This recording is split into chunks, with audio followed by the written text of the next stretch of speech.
اللهم صل وسلم وبارك على سيدنا محمد وعلى آله وصحبه وسلم. ازيكم عاملين ايه؟ يا رب تكونوا بخير. اللهم صل على النبي. كده زي ما انتم شايفين هنعمل شوية حواوشي زي الفل. هنعمل حواوشي كده بالعجينة، تقولي عليه حواوشي ماشي، تسميه عيش باللحمة ماشي، حاجة كده فاخر من الآخر. اللهم صل على النبي. كده هنقول على مكوناته واحدة واحدة، وهنعمله بطريقة ما شاء الله عليها كده جميلة وزي الفل. عند كل اللي هنحتاجه كيلو من لحمة مفرومة. لو عدد أفراد أسرتك يعني مش كتير، نص كيلو لحمة هيعمل معاكي غدا ما شاء الله عليه. هناخد الخطوات واحدة واحدة كده مع بعضنا. اللهم صل وسلم وبارك على سيدنا محمد. هنسوي كده على الطاسة، وهنسوي في الفرن. هنسوي في الفرن الكبير، ولو عايزة تسوي في فرن بوتاجاز هنقولك على الخطوات برضو ايه، واحدة واحدة. اللهم صل على النبي. كده ما شاء الله حاجة جميلة ومية مية، وتغيير كل يوم بشايع يوم زي ما بنقولكوا على طول. تغيير كده في الوصفات. لو نص كيلو لحمة هتعملوا منه غدا بسم الله ما شاء الله عليه. يلا بينا كده نسمي بسم الله ونصلي على رسول الله ونقول على المكونات بتاعتنا النهاردة. معانا كيلو من الدقيق، ممكن تعملوا نص. هنشوف الكيلو ده هيعمل معانا كام رغيف. ولو عدد افراد اسرتك عدد بسيط، اعملي كده ايه، نص كيلو من الدقيق.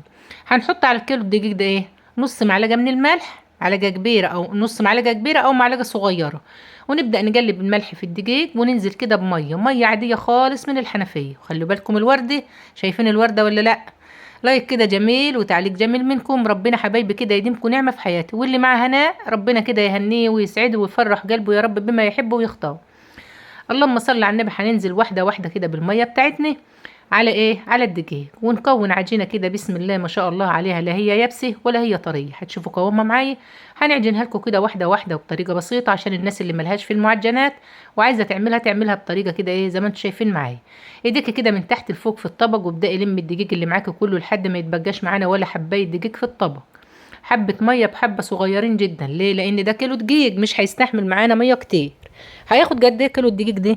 هياخد حوالي كوبايتين ونص من الميه، حسب نوع الدقيق اللي انت بتستخدميه. طب انت بتستخدمي دقيق ايه يا هناء؟ انا مستخدمه دقيق من الغله يا جماعه. والناس اللي على طول بتسال يا هناء بتستخدمي دقيق ايه؟ طب ينفع نعمل جرز بدقيق الغله؟ ينفع نعمل بكاكيم كماج. المعجنات اللي بتشوفوا هناء بتعملها كلها بدقيق القمح يا جماعه. اللي عنده دقيق قمح يعمل كده وقلبه زي الحديد. اهم حاجه العلامه بتاعتك تكون بيضه، تديك النتيجه المظبوطه. اللهم صل على النبي. لميت العجينه، بدات تبقى عجينه معايا ايه، طريه، بس في نفس الوقت ما بتلزقش في الايه. طب احنا بنعمل ايه دلوقتي؟ مسحنا الرخامه بتاعتنا، ورخامتنا كده كده زي الفل، وتعودي نفسك الرخام بتاعك على طول يبقى نضيفه زي الفل معاك. هنبدا ننزل بالعجينه بتاعتنا من الطبق على الرخام، طبق كده بحيث ان هو ياخد كبشه ايدك تحط فيه حبه ميه صغيرين. طب الخطوه دي لازمتها ايه هنا؟ ما نعمل في الطبق. الطبق مش هيديكي النتيجه اللي احنا عايزينها. احنا عايزين عجينه معانا تكون مطاطيه وفي نفس الوقت تكون طريه، عشان لما نحط كرة اللحمة فيها ونيجي نشد عليها ونغلف بها اللحمة بالعجينة، تبقى العجينة كده مظبوطة معايا ومطة معايا كده زي ما انتم شايفين وما شاء الله عليه. واحدة واحدة كده. طب هناخد في العجينة ده وقت قد ايه؟ هتاخدي في العجينة ديت، انت عجنتها في الطبق ولما تيجي حوالي 3 4 دقايق زي ما انت شايفة معايا كده بايديك في المية. وابدأي لت كده في العجينة وافردي ولم لحد ما تبقى معاكي ما شاء الله كده زي الاستيك. ديت عجينة يا جماعة زي عجينة الفطير بالظبط. مكوناتها ايه؟ دقيق ومية وملح، مش اكتر من كده. وابدأي كده اخدمي عجينتك كويس، لمي كده وافردي وافردي تاني ولمي لحد ما تلاقي العجينة بقت زي الملبن كده في ايديك. اللهم صل على النبي. نمطها كده تمط معايا وتشد معايا وتبقى زي الفل. هنبدأ نكور عجينتنا ونلمها. خلاص بسم الله ما شاء الله على، شايفين ملمس العجينة ناعمة وزي الحرير ما شاء الله. هنبدأ كده نلمها، والعجينة ديت هنقطعها بعد كده نريحها. يعني ديت مش هتتخمر.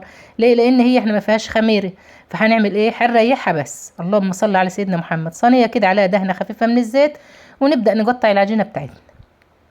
هتقطع الرغيف قد ما انت عايزه، بس احنا بنقول على طول ايه، خير الامور الوسط. خليكي في الوسط على طول.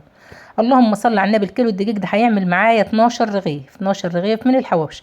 ابداي قطعي كده ودوري على ايديكي دهنه زيت بسيطه من اللي احنا حاطينها على الصينيه، وابداي كوري كرة التقطيع اللي معاكي ديت. خليها كده بسم الله ما شاء الله كده زي ما بنقطع الرقاق بنقطع الجرس. اهم حاجه يكون ملمسه من فوق ناعم وزي الفل كده معاكي. ده اللي هيخلي الرغيف الحواوشي معاكي مدور وفي نفس الوقت يبقى ايه، مريح معاك. طيب بعد ما نقطع العجينه هنا، بعد ما نقطع العجينه هنسيبها تريح. تريح قد ايه؟ على ما تجهزي الخلطه بتاعتك اللي انت هتحشي بيها الحواوشي. او العيش بلحمه. ده حواوشي بالطريقه الاسكندراني، والناس الاسكندرانيه اللي معايا يقولوا لي في التعليقات هنا عملته صح ولا عملته غلط. اشكركم كلكم من كل قلبي على تعليقاتكم الجميله ولايكاتكم الجميله، كتروا كده من اللايكات والتعليقات، ربنا كده يا رب يديمكم نعمه في حياتكم. نحب الناس الجميله اللي على طول بتكتب يا هناء ربنا يديكم ويرضيكي، ربنا يديكم جميعا ويرضيكم ويجعل الخير في بيوتكم دايما يا رب. بقول لكم عملنا كده 12 رغيف من من الكيلو الدقيق، كيس كده، كيس تلاجة اهوت فتحته، وهنبدا نحطه على العجينه بتاعتنا. الكيس هيخلي العجينه ترتاح براحتها، وفي نفس الوقت يخليها طريه، ما تعملش مننا اي طبق. معايا كيلو من اللحمه المفرومه، عليه 100 جرام من الدهن فرماه كده ومظبطاه، معايا بصل ومعايا فلفل حامي وفلفل بارد اخضر واحمر، اي فلفل موجود عندك. هنعمل هنبدا نفرم البصل بتاعنا، وعايزين البصل يكون فرمه ناعم. شفتوا الخناقه اللي هتحصل دي بقى؟ هيبقى عايزين نقطع البصل، بتقولي قطع البصل نصين وارميها في الكبه، يا بنتي ما ينفعش كده، هتاخد معاكي والنصيحه برضو دي لكل البنات الصغيرين اللي لسه متجوزين، اما تقطعي بدل الكبه ما تحطي فيها بصلتين هتحطي فيها 3 و4، وفي نفس الوقت انت كده بتساعد الكبه بتاعتك. يا ماما حطي، هي هتفرمها، ما انا عارفه يا هبه انها هتفرمها يا بنت، انا عارفه والله ان هي هتفرمها، بس لازم تساعدي كده معاها، قطعي الحاجه مش هتخسري حاجه. مصممه ورصه ان هي تحط البصلايه قطعها نصين يا ماما وحطيها، قلت لها لا عمري ما هنعمل كده. قطعي البصله وخرطيها، الكبه هتاخد معاك كتير وفي نفس الوقت تبقي مريحه كبتك. فرمت البصل وحطيته في طبق، الفلفل وحطيته في طبق. طب ليه يا ست هناء ما حطيتلناش كله على اللحمه؟ عشان احنا عاملين الحواوشي عجين، فمش عايزين سوائل كتير فيه. البصل كده في ثواني كان بدأ سرد ميه معايا، يا دوب قطعت الفلفل بدأ كده عصري. انت مش هتنزلي الميه كلها من البصل، هيبقى فيه بصل برضو، خلي اللحمه كده طريه وجوسي، بس احنا مش عايزين فيه سوائل كتير عشان احنا عاملينه بالعجين. لو انت عامله في العيش حط عادي الميه بتاعتك، العيش هيشربها، لكن دي عجينه لو حطينا الميه ديت فيه هتضطر العجينه معاكي هتتقطع منك، هيطلع الرغيف معاكي في الاخر شكله مش اللي هو. اللهم صل على النبي. هننزل بالتوابل بتاعتنا. التوابل بتاعتنا عباره عن وخلي بالكم الورده لايك كده كده، وقولوا لايك يا هنقل الورد. اللهم صل على النبي. هنحط فلفل اسود، اللهم صل على النبي، كده حبه شطه ناعمه، معلقه ونص كده من الملح. اللهم صل على النبي. لو عندك بهارات حواوشي حطي، بهارات لحمه حطي، اي حاجه عندك حطيها، ورشه خفيفه من جوز الطيب. الحواوشي اساس جوز الطيب، حاجه لا تذكر، يعني في ناس كتير مش بتحب تستخدمها، وانا والله العظيم لو قلت لكم البلحيه ديت عندي يمكن خشيت لها في حوالي 4 شهور تقولوا كداب. زي ما هي كده نبدا يا دوب ناخد منها همسه كده، وهنبدا نقلب الخلطه بتاعتنا، البصل مع الخضار مع الفلفل مع التوابل بتاعتنا، وابداي كده ظبطيها. وبنكتب لكم كل المكونات في صندوق الوصف. مش عارفه انتوا صندوق الوصف ده يا جماعه تحت الفيديو كلمه اسمها المزيد، اضغطي عليها مرتين هتدخلك على صندوق الوصف. اي مكونات بتبقى فيه، سواء معجنات سواء وصفات، بيبقى فيها اللهم صل على سيدنا محمد، مكونات الوصفه اللي احنا عاملينها. هنبدأ كده نهرس اللحمة بتاعتنا، ودعك كده بإيديك والتك وغرزي كده، خلي اللحمة تتجانس مع الخضار بتاعك بمعنى أصح، على قد ما تقدري تضغطي عليها كده اضغطي، ولم كده بقى وظبطي، تكون العجينة بتاعتنا كده ارتاحت وبقت مية مية. هنعمل تاني؟ هنبدأ نكور اللحمة ديت على قد على قد الرغيف اللي احنا مقطعينه. احنا مش مقطعين الرغيف كبير، فهنقطع اللحمة برضو اللهم صل على سيدنا محمد زي ما انتم شايفين معايا كده. هنقطع كل الكمية اللي معايا، ونبدأ نشوف هنشكل الحواوشي الجميل ده معانا ازاي. وزي ما قلت لك في اول الفيديو، تقول عليه حواوشي ماشي، اللهم صل على سيدنا محمد، تقول عليه عيش باللحمه ماشي، دي معاك ودي معاك، بس هو اساسه حواوشي. عملنا كده ال 12 كوره بتوع ال 12 قطعه من العجين، وتبقى معايا حوالي 4 ترغيف. دهنة زيت بسيطه وخفيفه جدا على الرخام، بحيث ان انت لما تبططي الرغيف وتيجي تشيليه يطلع معاك بسرعه. هنبدأ كده نبطط الرغيف بتاعنا، وكرة اللحمة بتاعتنا اللي احنا مكورينها نحطها عليه. شايفين العجينة لما ارتاحت معانا؟ والله دول لو انعملوا فطير يا اولاد كانوا بقوا زي الفول. الناس اللي بتسأل على طول على الفطير، هي نفس عجينة الفطير، وكل ما تريح العجينة تعمل معاك بسرعة. وابدأي لم كده، وحاولي بايديك كده يعني ما تخليش ايديك فيها زيت كتير، بحيث انك تقفلي العجين. حطينا اللحمة في قلب العجينة، وبدأنا لمناها عليها وعملناها كده زي السرة، وزي ما انتم شايفينها معايا، وفي صينية جنب كده، وهنبدأ نحط فيه دهنت برضو الصينية دهنة خفيفة من الزيت، بحيث ان انت تيجي تشيل الرغيف يطلع معاك بكل سهولة. الحبة الزيت اللي حطيتهم على الرخام هيبططوا لي ال 12 رغيف اللي معايا، مش هنزود اي زيت تاني. نقول لك الزيت ده بس عشان العجينه ما تلزقش منك في الرخامه او تمسك منك. وهنبدا نخلص الكميه اللي معانا كلها بالطريقه دي، كرة اللحمه في قلب العجينه، ونبدا كده نلم عليها ونعملها زي السره، وفي صينيه جنبك وحطيها. هنا انت هتسوي الرغيف تخين كده؟ لا، احنا بنسيبه بس على ما تخلصي هيكون ريح معاك، هتبداي تفرديه هيفرد معاك بسرعه، واللحمه بتاعتك تتوزع في قلب الرغيف. اللهم صل على النبي. شايفين القوام؟ والله العظيم خلوني كده عايزه نعمل فطير، باذن الله نعمل فطير قريب بالعجينه الجميله اللي انتوا شايفينها معايا دي. هنخلص الكميه اللي معايا كلها بنفس الطريقه كده، نقفل الرغيفه اللي عندي باللحمه اللي معايا زي ما انتوا شايفين، ونحط كده في الصينيه، ونبدا كده زي ما انتوا شايفين معايا تبقى العجينه معايا جميله وزي الفل. خلصنا كل الكميه اللي معانا، هنبدا بقى كده ايه نفرد بايديك كده وشايفين العجينه. وده السبب اللي قلت لك ريحيها، لما تريحيها هترتاح معاكي وتفرد معاكي على قد ما انت عايزه. وخلي الرغيف معاكي مش مرجوج ولا تخين كده، في الوسط. هنبدا نخلص الكميه اللي معايا. سجان عندك كده، واعملي في الفرن الكبير في فرن البوتاجاز، وهنقول لك على التسويه على الثلاث مراحل. هتعملي على الطاسه كله اجمل من بعضه، الرق على طولة البال. في حكايه الطاسه ديت، الطاسه بتبقى يا جماعه عايزه طولة بال، اللحمه بتبقى نيه، فديت بتبقى عايزه طولة بال فيها. فهنجرب لك كده ونجرب لك كده، واللي انت عايزاه بقى ايه اعمليه. هنخلص بقى العجينه اللي معايا كلها، بطاطيه كله وسيبيه كده يرتاح. نولع الفرن الكبير ونهديه، وحاطين الطاسه على النار، هنبدا برضو ايه نسوي فيه. طيب احنا هنحتاج ايه تاني دلوقتي؟ هنحتاج معلقتين 3 من السمنه البلدي. لو ما عندكيش سمنه بلدي كتير، حطي معلقه على معلقتين زيت، وابدا ايه شكلي كده زي ما انا هتشكل، هتديكي طعم ما شاء الله عليه جميل وزي الفل. السمنه البلدي يا جماعه بتخلي ريحه الحاجه حلوه، وفي نفس الوقت بتطعمها. اللهم صل على سيدنا محمد عليه افضل الصلاه والسلام. وطول ما انت واقفه كده اذكري ربنا واستغفري وصلي على الرسول، ربنا يجعلنا كده من زوار الحبيب المصطفى، اللهم صل وسلم وبارك عليه.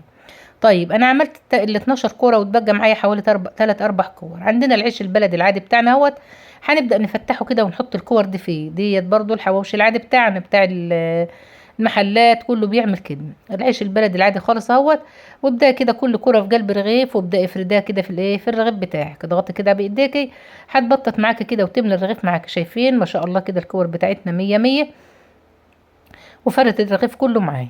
احنا مش بدل ما نعينهم لمرة تانية يكتروا معانا الكمية، حد يزود حد يدخل، تبقى الدنيا كده ايه متظبطة معاكي وخيرك في بيتك. ربنا يا رب يجعل في بيوتكم الخير جميعا.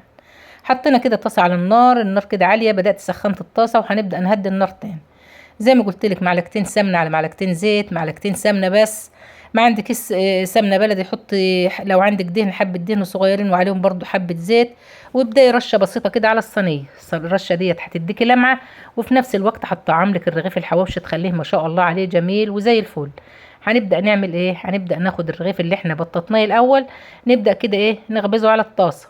وزي ما قلت لك في أول الفيديو، اللحمة طرية وعايزين اللحمة تستوي براحتها، هنهدي النار خالص ونقلب اللهم صل على النبي. أنا كنت بنعمل كده، عايزه نحط رغيفين، لقيت الطاسه مش هتاخد الرغيفين، فحطيت رغيف واحد كده. بسم الله ما شاء الله. الطاسه سخنه، السمنه بتاعتنا سخنت، هتبدا كده على طول تشتغل معاك، تتحرك الرغيف يتحرك معاك بكل سهوله. يبدا كده شايفين بدا يعمل كده فقاعات معايا. لو جاب منك ابداي كده ايه اعملوا له فتحات بحيث ان اللحمه تستوي معاك. غطا حله كده لو عندك طاسه بغطا، وابدا اشتغل. طب الغطا ده لازمته ايه؟ هيعرج يحتفظ بالسخونيه ويعرج الرغيف، يخلي اللحمه تستوي معاك برضو بايه بسرعه. اللهم ان كل 3 دقايق او كل دقيقتين هتبداي تقلبي. هو كده بدا يشمع معايا من تحت، لو شايفين الناحيه اللي هي بدات تشمع معايا ديت، اقلبي على الناحيه التانية. مش هنتنزل سمنه تانية هنا، لا، السمنه معايا كده على الصينيه، واقلبي الرغيف وغطيه زي ما انت شايفه كده معايا. هياخد معاك على الطاسه حوالي 10 دقايق لربع ساعه حسب النار اللي انت عاملاه. وكل ما تهدي النار اللحمه تستوي معاكي، والرغيف ما ياخدش لون زياده عن حقه. بس كل مدى تقلبيه، اللهم صل على النبي اهوت، كل مدى كده قلبي من هنا لهنا ياخد لون معاكي. وفي نفس الوقت اللحمه تستوي، والغطا ده بيعرج بيحتفظ ببخارها، يعرقها يخليها تستوي معاكي بسرعه. تقليب بقى كده مستمر وانت واقفه. عندك طولة بال تعملي العيش الحواوشي اللي انت عاملاه كله بالطريقه ديت، تخليكي شغاله على الطاسه زي حالتي كده، والجو حر عندك كده وما شاء الله، ربنا ياجرنا كده من النار ويكفينا ويكفيكوا يا رب شر عذاب النار. نبدأ كده ناخده على الفرن كده ايه، خلصي نفسك في الفرن. طيب يا هناء مش عندي الفرن الكبير، انا على طول بنعمل كل حاجه في الفرن اللي ايه البوتاجاز. بس البوتاجاز من عندي بقالي يومين بنولعه من تحت بيهب، فعايزه نشوف حد يصلحه، فهنعملهم كده في الفرن الكبير. لو انت عندك فرن البوتاجاز هتولعي من تحت ومن فوق على درجه حراره 200، درجة حرارة 200. وحط العيش بتاعك الحواوشي ده في صاجة، وتهنيه برضو سمنة من ناحية ومن ناحية كده بالفرشة، وابدأي دخليه فين على الرف الوسطاني في الفرن. وطول ما انت شغالة قلبي زي ما احنا بنقلب كده بنفس الطريقة، هيستوي معاك ويبقى ما شاء الله عليه جميل وزي الفل. بدأ كده ياخد لون معايا كده، خلاص اللحمة بتاعتنا دخلت على سوا. قلبي برضو كده وظبطي فيه طول ما فيه نفس معاكي، خليكي شغالة. ابدأي كده تتك عليه لحد ما يبدأ الرغيف يجرمش معاك ويبقى مية مية. يبقى كده خلاص اللحمة استوت وبقت مية مية اهو. كده خلاص بقى مية مية معايا. ده كده برضو شيليه على، اللهم صل على سيدنا محمد، سلوفانة عندك حلة كده وابدأي حط فيها، لو عايزاه طري لو عايزاه ناشف سيبيه بره يبقى مجرمش كده معاك وجميل. طيب اللي انا هندخله الفرن دهنة سمنة برضو خفيفة كده من فوق ومن تحت، طبعا الصينية مدهونة زيت. وعلى الفرن هنكون مولعينه. لو فرن البوتاجاز هتكون مولعاه برضو من قبلها. الفرن الكبير خليته يبقى كده ولعته وبدأت كده ندخل الايه الصينية بتاعتي. كده لقيت الفرن هياخد صاجة واحدة من دول، فهنحطها في نص الفرن. اللهم صل على سيدنا محمد. الفرن كده عالي هنهديه شويه. حبيت برضو نوريكم النار، خلوا النار كده ايه هاديه. كل النار ما تبقى هاديه الحاجه تستوي معانا براحتها، اللحمه تستوي والعيش يستوي ويطلع معاكي ما شاء الله عليه جميل وزي الفل. الناس اللي ما عندهاش الفرن الكبير ما تشغليش بالك في فرن البوتاجاز وحطيه. والله انا لو فرن البوتاجاز بولع من تحت بلا كنت مسويهم فيه. فرن البوتاجاز بتحط الحاجه وتنسيها كل مدى، بس بتبص عليها بصه. لكن الفرن ده عشان بيبقى مولع من تحت والشواريك بتاعته، فلازم نبقى قاعده قدامه زي ما انتم شايفين معايا كده. نبدأ كل شوية نفتحه، ندير الصينية كده ونلففها كده بحيث ان ايه برضو الفرن بيبقى فيه مكان حامي ومكان بارد، تطلعي الحاجة كلها معاكي كده مستوية وما شاء الله عليها جميلة.